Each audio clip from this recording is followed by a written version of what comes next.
Savijoen mylly rakennettiin 1900-luvun alussa. Vanhin myllyn ulkoseinään kaiverrettu vuosiluku on 1909. Myllyn perustajatalot olivat Hovila ja Saukko. Mylly perustettiin Hovilan maille ja sille ei lohkottu erillistä myllypalstaa. Saukossa oli entuudestaan kyläläistenkin käytössä ollut tuulimylly ja heillä oli osaamista myös hirsirakentamisesta. Elettiin aikakautta, kun tuulivoiman käytöstä siirryttiin vesivoiman käyttöön. Koska tarve viljojen jauhamiselle oli kova kaikissa taloissa, joissa viljaa kasvatettiin, määriteltiin muille kuin osakastalolle ajat, jolloin myllyä sai käyttää. Savijoen myllysauna on antanut myös pitempiaikaisen suojan sitä tarvinneille. Kerrotaan, että myllysaunassa olisi asunut huutolaisnainen, jolle ei löytynyt sijoituspaikkaa. Savijoen mylly oli myös Jussi ja Iita Heikkisen kotina 1920-luvulla. Myllysauna oli osoitettu heille asuinpaikaksi, koska muuta paikkaa ei ollut tarjota. Sota-aikana myös jauhotus joutui valtion valvonnan alaiseksi. Myllyjä sinetöitiin ja kukin talous sai jauhottaa viljaa kuponkia vastaan vain tietyn kiintiön verran. Kiintiö määräytyi kunkin tilan viljelyalan perusteella. Mikäli aikaa jauhotusaikana jäi, suosittua ajanvietettä oli ahvenien ja tammukoiden pyynti joesta.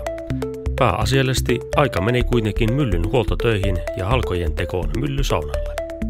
Myllysaunossa keitettiin usein myös talkkunaa juuri jauhetuista jauhoista. Savijoen myllyllä jauhettiin keväällä ja syksyllä pääasiassa ohraa, kauraa ja ruista. Kesällä kuivimpaan aikaan mylly ei pyörinyt, koska vettä oli niin vähän. Vettä kerättiin tammen avulla joen uomaan ja myllyyn vesi ohjattiin erillisen rännin kautta. Vesimäärän säännöstely oli tärkeää, jotta mylly ei särkynyt veden voimasta, koska vettä padottiin tammen avulla myllyn yläpuolelle.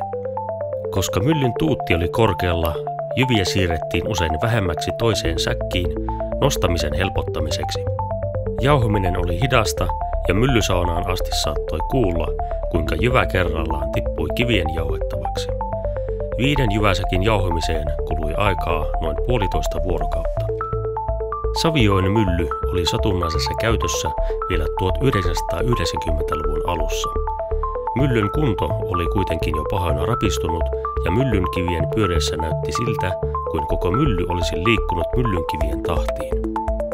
Savijoen myllyn peruskorjaus toteutettiin vuonna 2007 Pyhännänkylän kyläyhdistyksen aloitteesta.